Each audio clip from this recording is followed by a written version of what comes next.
कहीं एक जंगल में सारे पशु पक्षी मिलजुल कर रहते थे। सर्दियों का मौसम आने वाला था।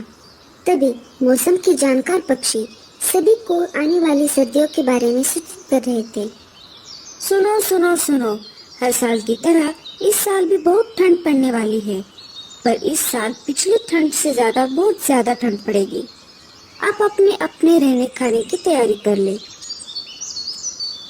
सारे पक्षियों ने सूचना पक्षी को सुनकर अनसुना कर दिया, पर लाडो चिड़िया आने वाली ठंड को लेकर चिंतित हो गई। लाडो अपने पड़ोसी पंछियों से कहने लगी, अरे मेरे साथियों, हमें सिपाही कबूतर की बात गंभीरता से लेनी होगी। हमें अपने घोंसले पक्के कर लेने चाहिए। अरे अरे लाडो, ऐसी कोई बात नहीं है। हर साल की तरह इस साल भी उतनी ही ठंड पड़ेगी, तुम देख लेना। और वैसे भी हमारे घोंसले पक्के हैं। नहीं नहीं मीनू चिड़िया, ऐसी बात नहीं है। ज्यादा ठंड पड़े या ना पड़े, हमें तैयार रहना चाहिए। चलो, मैं घोंसले को ठीक ठाक करती हूँ। लाडो चिड़िया अपने घोंसले की मरम्मत करने लगती है। थोड़ी ही दिन में वो अपना घोंसला ठीक ठाक कर लेती है। चलो, अब मैंने अपना घोंसला तो ठीक कर लिया है। अगर ज्यादा ठंड भी पड़ जाए तो भी मुझे कोई भारी नुकसान नहीं झेलना पड़ेगा। अब मुझे सर्दियों के लिए दाना इकट्ठा कर लेना चाहिए। ऐसा कहकर लाडो दाना इकट्ठा करने चल पड़ती है। रास्ते में उसे कालू कौवा दिखाई देता है। अरे लाडो, कहाँ जा रही हो? लगता है बहुत जल्दी में हो। हाँ हाँ कौवे भैया, सर्दी आने वाली है ना कल, इसलिए मैं दाना इकट्ठा करने जा रही हूँ। इसमें कौन सी ऐसी बड़ी बात है? सर्दियाँ तो हर साल आती है।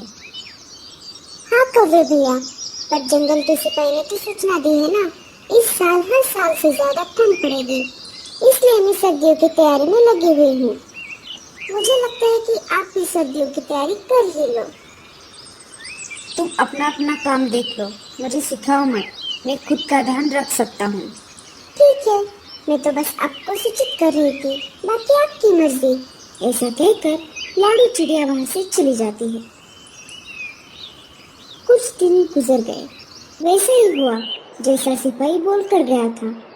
इतनी ठंड पड़ गई कि नदी का पानी भी जगह पर जम गया। सारे पेड़ पौधे पर बर्फ जम गई।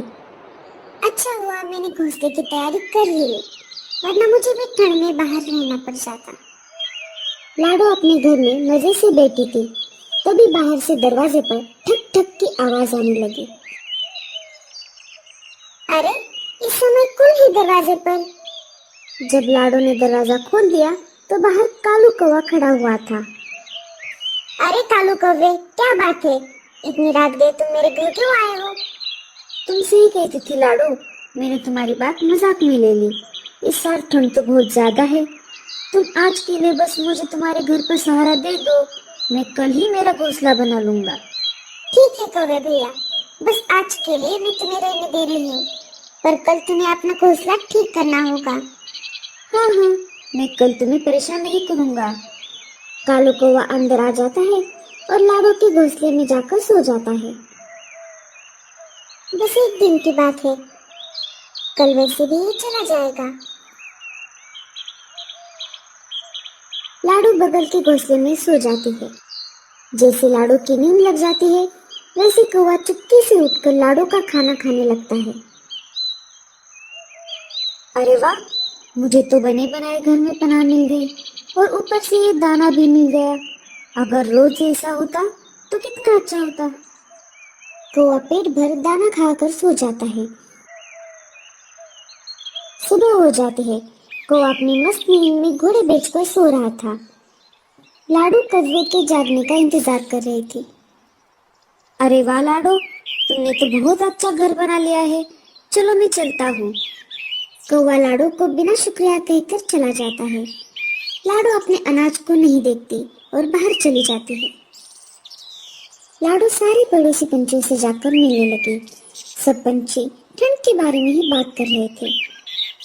कल रात तो बहुत ठंड पड़ी, हमें भी लाडो के जैसे घोंसला बना लेना चाहिए था। हाँ हाँ बहन, हम मिलजुल कर अपना घोंसला बना लेंगे। सब अपना अपना अच्छा घोंसला बनाने की तैयारी में लग गए।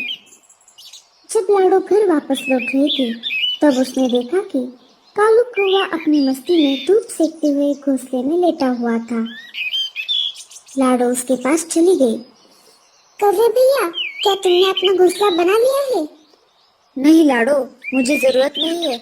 अगर कल सर्दी ज्यादा पड़ गई तो इसका मतलब ये नहीं कि आज भी ज्यादा ही पड़ेगी। तुम चले जाओ यहाँ से, मैं अपना अपना देख लूंगा। लाडो वहां से चली गई। रात होने ही वाली थी। लाडो ने अनाज के दानों की तरफ ध्यान ही नहीं दिया। ये क्या बात है? मेरा अनाज खत्म हो गया है और मैंने इसकी तरफ ध्यान ही नहीं दिया। ज्यादा ठंड पड़े इससे पहले मुझे दाना लेने जाना होगा। ये लाडो मुझे ज्यादा ही भाषण दे रही थी। मुझे कैसे भी करके इसका घोंसला हथियाना होगा। लाडो दाना लाने घर से बाहर चली गई। यही सही समय है, मुझे लाडो का घर हड़पना होगा।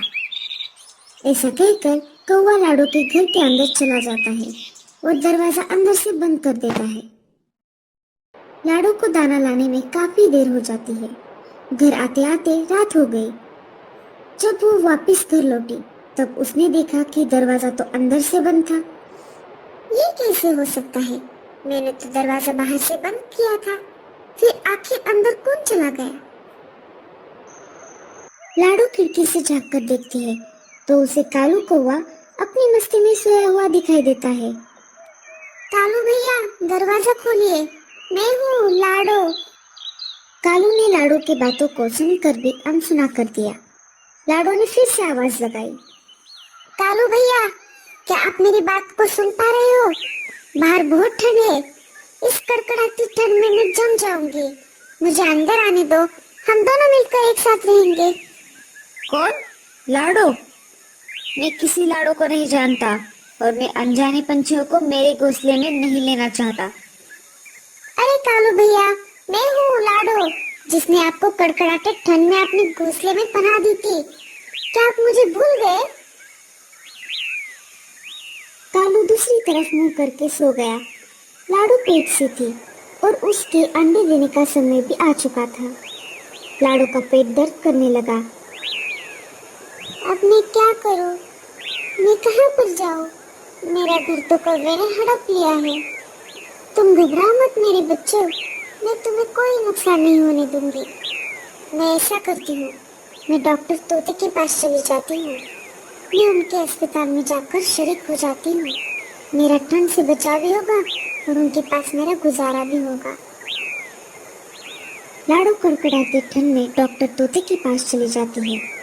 लाडो डॉक्टर तोते के घर के बाहर आ जाती है और घर का दरवाजा खटखटाती है। कौन है? डॉक्टर चाचा, मैं हूँ लाडो, दरवाजा खोलिए। डॉक्टर तोता घर का दरवाजा खोल देता है। लाडो, जल्दी से अंदर आओ, बाहर बहुत ठंड है। डॉक्टर चाचा, मेरे अंडे बाहर आने वाले हैं। कालू कौवे ने मेरे घोंसले पर कब्जा कर लिया है। मुझे समझ नहीं आ रहा था कि मैं क्या करूं। तभी मुझे आपका ख्याल आया। आप देख लीजिए, मेरा पेट बहुत दुख रहा है। तुम चिंता मत करो लाडो, मैं हूं ना। जब तक तुम्हारा घोंसला तुम्हें वापस नहीं मिल जाता तब तक तुम यहाँ पर रह सकती हो। मैं बाजू के घोंसले में रहूंगा। डॉक्टर चाचा लाडो को कुछ दवाई दे देते हैं। ये लो लाडो, इसे खा लो, सुबह तक तुम्हारे अंडे निकल आएंगे। मैं यहीं पर हूँ, पास वाले घोंसले में। कुछ जरूरत पड़ी तो मुझे आवाज लगाना। इधर ठंड के कारण एक हाथी पागल हो जाता है और वो हर एक पेड़ पर अपना सिर पटक रहा था। कालू कौवा अपने मजे में सो रहा था। तभी पागल हाथी ने उसके पेड़ पर जोर से सिर मार दिया। वैसे ही घोंसला जोर जोर से हिलने लगा। कालू कौवा डर गया। अरे ये क्या हो रहा है? मुझे लगता है भूकंप है। कालू कौवे ने कुछ करने से पहले ही हाथी ने एक और बार अपना सिर पेड़ पर पटक दिया।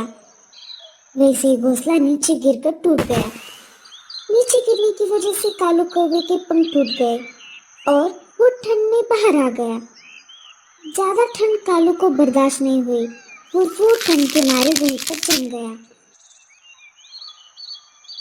इस कहानी से हमें ये संदेश मिलता है कि बुरे समय में जिसने भी हमारी मदद की है उसके साथ हमेशा अच्छा बर्ताव करना चाहिए और उसके बुरे समय में उसकी मदद करनी चाहिए।